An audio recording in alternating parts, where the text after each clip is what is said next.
牛尾富恵さん、当時14歳。爆心地からおよそ 1.5 キロ離れた大谷町の自宅で被爆。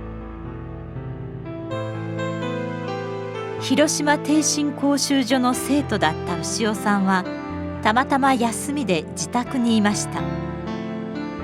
朝食を終え箸を置いた瞬間、爆風で吹き飛ばされ気を失いました。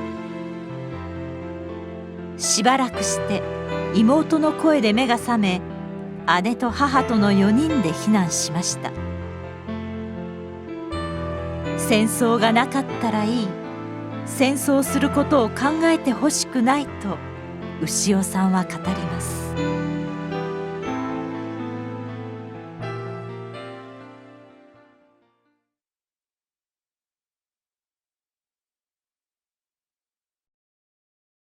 逓信講習所に通ってました。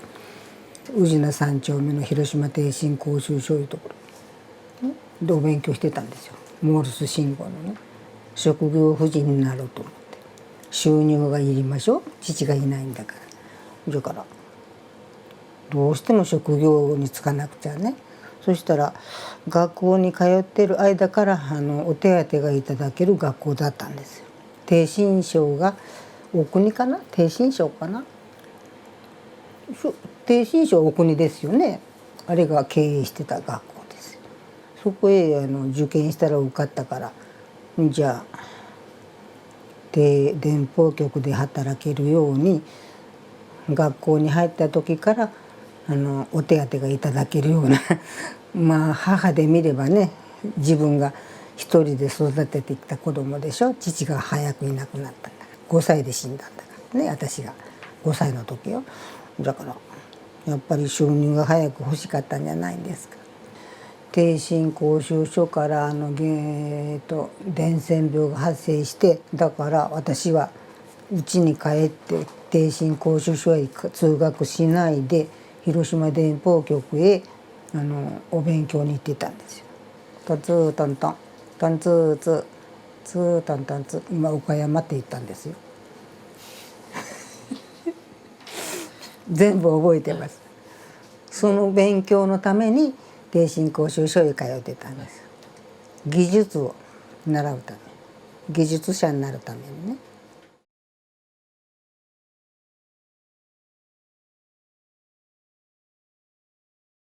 8月6日にね、偶然家にいたの訳があるんですよ。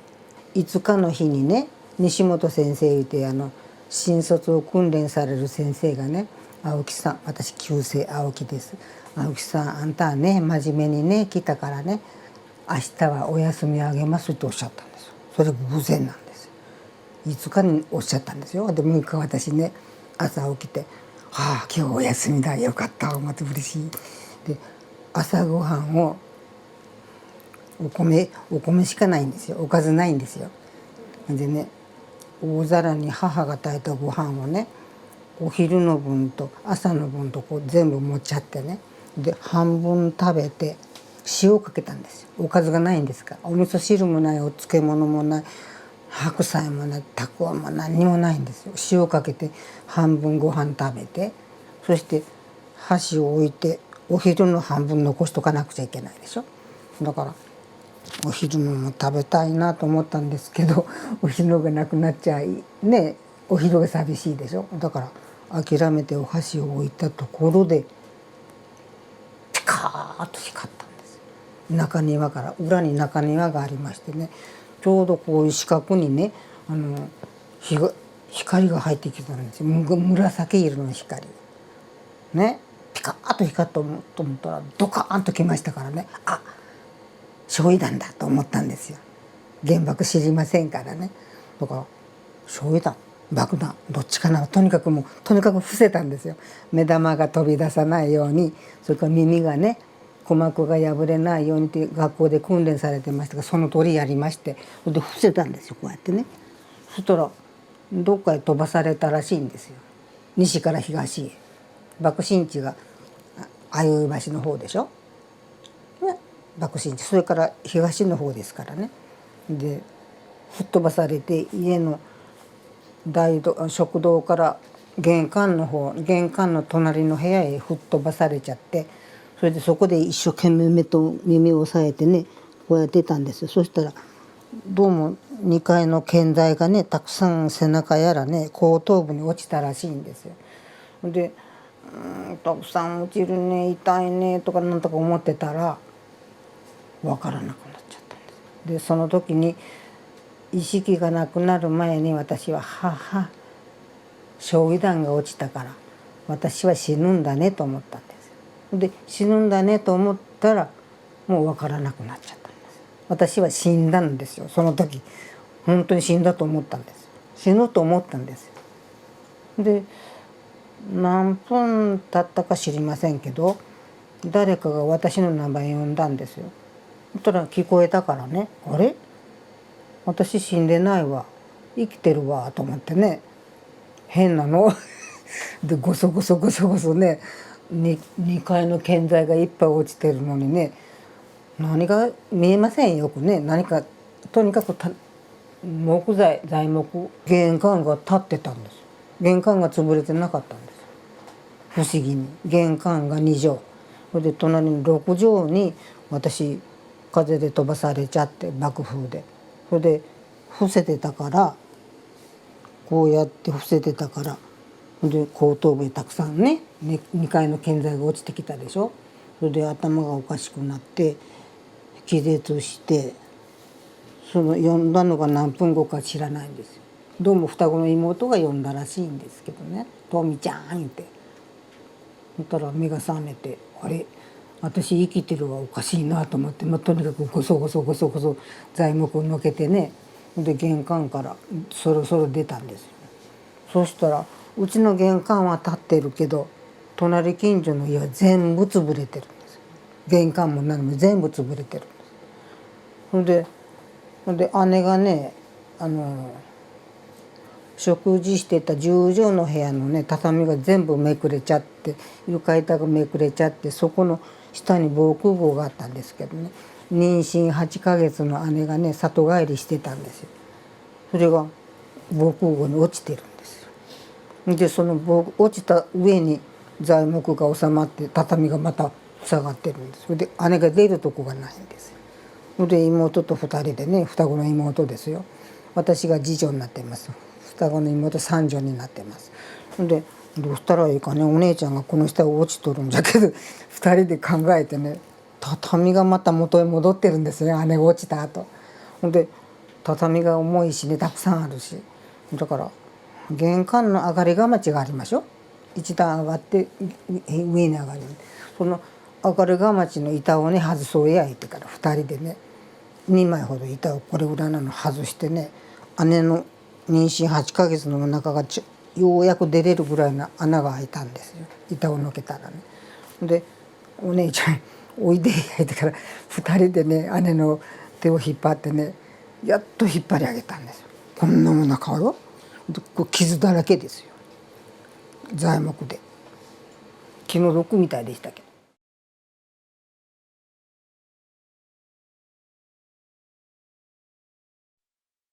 東練兵場へ走りましたよ。その東練兵場へ走るのには駅前橋を渡らなくちゃいけないんです。広島駅の近くですから。その前にひどいのがあるんですよ。私の家は玄関が立ってたでしょ。玄関から外へ出てみましたらね、お隣の家も全部ぺしゃんこなんですよ。全部ぺしゃんこなんです。うちの玄関だけがあるんですよ。で入り口に向かって、うちに向かって右隣の桑原さんよ、お家のねお客さんがね、男の人がね、若い方でしたけど、白い着物、かがすりって言うんですよね、あれは。ちいちゃい模様がある真っ白い着物です。それにへこ帯を黒いの締めてね、それで上向いてね私の顔見てらっしゃるんですよ。こうなってから、こっからした材木が全部体の上に乗ってるんですよ。出られない、起きられないんですよ、その人。お客さんですよ。でね、助けてください言われた。私困っちゃってね、妹と2人で材木を上げようと思っても上がらないんですよ。だって家が倒れてるんですからね、全部潰れてるんですから。だからこんな材木いっぱいありましょ。あげよう思っても上がらないんですよ。その人起きられないんですよ。ここから下が全部埋まってるんだから材木で。だからここから上怪我も何にもされてないし、私の目を一生懸命上向いてみてね「助けてください助けてください」って言われる。福ちゃん助けようや言うて材木のけようや言うてものかないんですよ。情けないったらね泣きたかったです。それからね仕方がないからそのお隣さんが「助けてください」言われるのを「消防車が来ますからね」って私が言ったの。来ると思ったんですよ。だからねどうしても私たちの手に負えないからね待っててくださいねってその上からね寝てらっしゃる方にね待っててくださいね消防車来ますからって私ら4人が駅前橋を渡ったんですよ。駅前橋はね欄干が全部飛んじゃってねいっぱい火がついて燃えてました。橋が木製ですから今は綺麗な橋ができてるでしょ。だけど昔は木の橋だったんです。だから火がついてあちこち燃えてるんですよね。その橋の上にねもう怪我をして服が破れて血だらけの人がね背中の方やらもう頭がぐしゃぐしゃでねとにかくこんなになってこうやって痛いんでしょ。傷があって血が出てるからいっぱいだからこうやっとってて皆さんこうやっとってるんですよ。大勢おられるんです橋の上に。で助けてくださいって私ら傷がありませんでしたからね偶然怪我してませんから助けてください助けてください言うて寄ってきてんですよね。その人たちを大勢を払いのけてね逃げたんです。助けてあげられないんですよ。私ら逃げるのが精一杯でね早く逃げないと火事になると思ったんですよ。木造家屋ばっかりですからね住宅街で。だから橋を渡るのが早く渡ってどこへ逃げようかって広島駅がものすごい勢いで燃えてましたからゴーゴーゴーゴー広島駅はね木造の部分とコンクリートの部分があったらしいんです。後から聞いてみたら。で木造の部分がねものすごい炎を上げてゴーゴーゴーゴー燃えてましたよ。すごい大火事になってましたよ。で東連平に逃げましたけどその燃え方がね私が戦後に「風と共に去りぬ」いう映画を見たことがあるんですよ。タラの家が燃えるところとそっくりでした。ご存知でしょ映画。初めにタラの家がねスカーレット・オハラのね家が燃えるところとそっくりでした。それを戦後と比べてみたんです映画見てから思い出してから。だから71年前に燃えているのに広島駅がその燃え方とその映画のタラの燃え方がそっくりだったんです。すごい勢いで燃えてました。でその燃える広島駅を眺めながら駅の左横の大須賀の踏切を渡って列車通ってませんから線路を渡ってで東連平所広いんですよ。あそこにね緑色の草あれなんですかね芝生みたいなあんな短い丈の草がいっぱい生えてまして綺麗な練兵場でしたよ。使ってないから今住宅がいっぱい建ってますけどあれが広い練兵場だったね。そこへいっぱいいっぱい被災者がたくさんおられました死んだ人もいっぱいおられましたし怪我人もいっぱいおられました。それで山の双葉山言うんですが山はね今仏舎利島がありますでしょ。山の麓へ逃げていってそれで小川が小さいのが流れてましてねそこら辺へ逃げてから5泊しました野宿。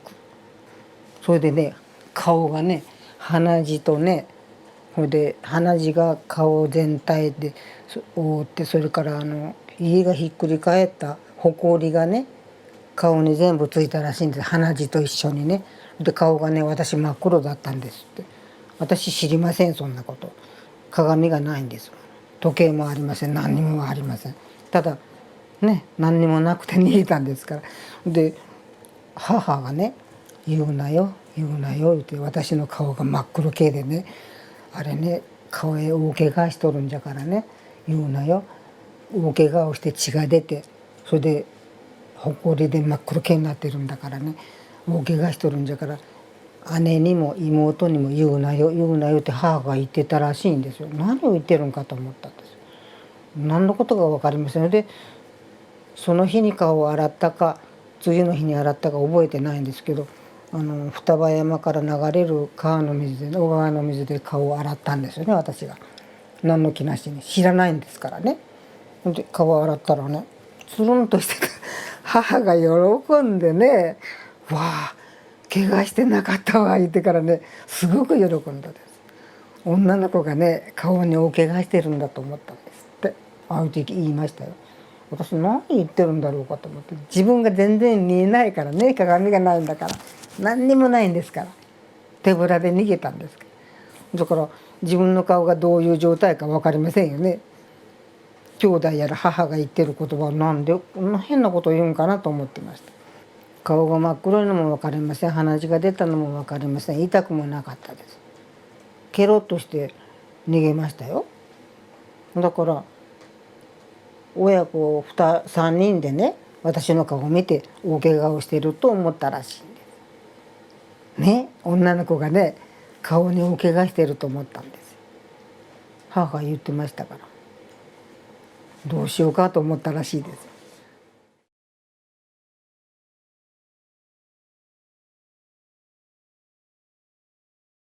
広島駅から放送がありましてね、多分マイクで放送されたんでしょう。大きな声が聞こえましたから、広島駅がね列車が通るようになりましたって言ったんです。放送があったんです。東練兵場すぐ、広島駅のすぐ北側ですかね。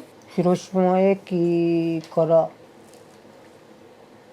汽車に乗る前にねずっと眺めましたら、建物は全然ありませんでしたからね。全部燃えましたからね。3日3晩燃えたっておっしゃる方がありますけど、私は2日2晩ぐらいで全部燃えたと思うんです。よく燃えましたよ、広島の町が。私らのような木造の家屋はねすごくよく燃えました。大野町はね住宅街でしたから、私の家は2階建てでした。だからその周りも多分2階建てでしょうよ。全部木造でした。よく燃えましたわ。母と姉が行ったらしいですよ。2日燃えた後へね。そしたらね、ミシンがありましょう。台が木造の台がありますよね。その上にミシンが乗ってますよね。ミシンが真っ赤だったって言ってました。じゃあ母のふるさとへ帰ろういうことになってね。まあふるさと言いましても、母の里の隣村の岡山県川上郡宇治村柴原いうところに母の姉がいたんですよ。農家たくさん農地持ってましたから、そこへお世話になりに帰ったというか行ったというか、そういう格好になりました。まあよう帰ってきたの、広島はもうダメじゃ思うとったのにって言われましたよ。みんな死んだと思ってたらしいです。で4人が揃って帰っていったでしょ。帰るというかおばの家お世話になりに行ったんですよ。だからすごく喜んでくれました。生きとったんか言ってから、何ヶ月もおりましたからね、お世話になっちゃってね、悪いなと思ったんですけど、だんだんになった下の方に空き家があったんで、蔵みたいなところにねおばがねこの家を借りてね住んだらどうか言ってから、おばの家じゃなくて別な家を借りてね、空いた蔵を借りて4人でしばらく生活したんですよ。だからあんまり4人がね長くお世話になっちゃいけなかったんですよ。それが私が気がつかないんです、子供だから。誰がいつ広島へ一番先に帰ったか一人ずつ帰ったんですからね。私は逓信講習所でしょ。で妹はちょっと半年か1年早く広島電報局に勤めてたんですよ。で姉は妊娠8ヶ月だったでしょ。であれもいずれ広島へ帰ってるんですけど、いつ帰ったか覚えてないんですよ。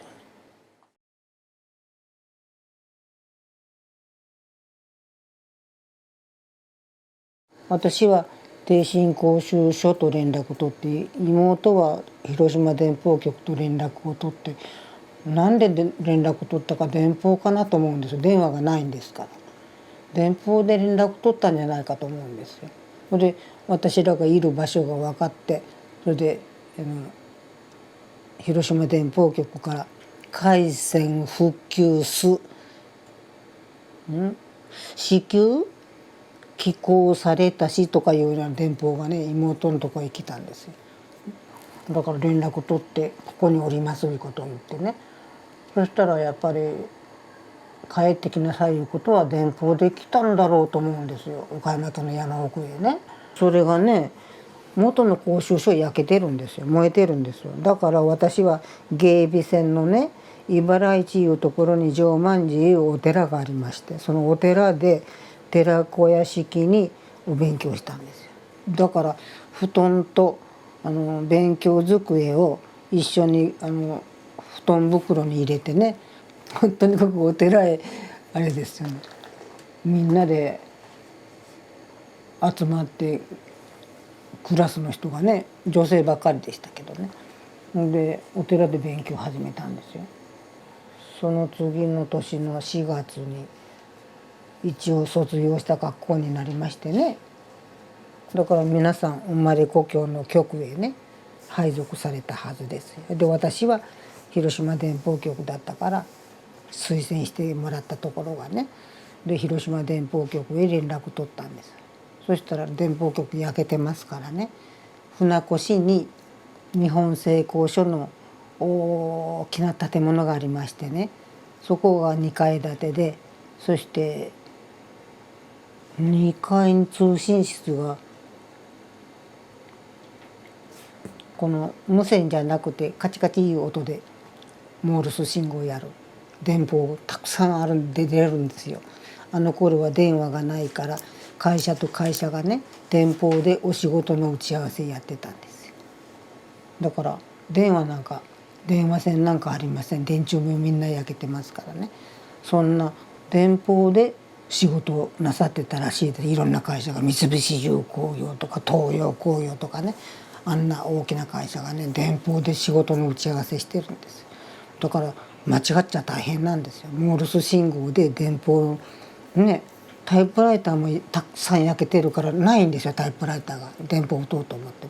だから電報用紙にねこう手書きでね全部カタカナ書いてね、電報はカタカナですからね。で間違えたら大変ですからね、そんな仕事をしてました。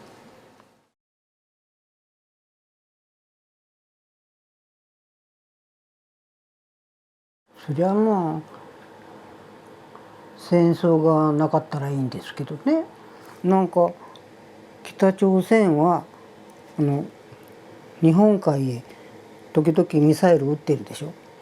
だからその放射能のあるね原子爆弾をいろんな国が持ち出したいうのが私なんか憂いというかね、悲しいというか、そんなことを考えるんですよ、テレビ見てからね。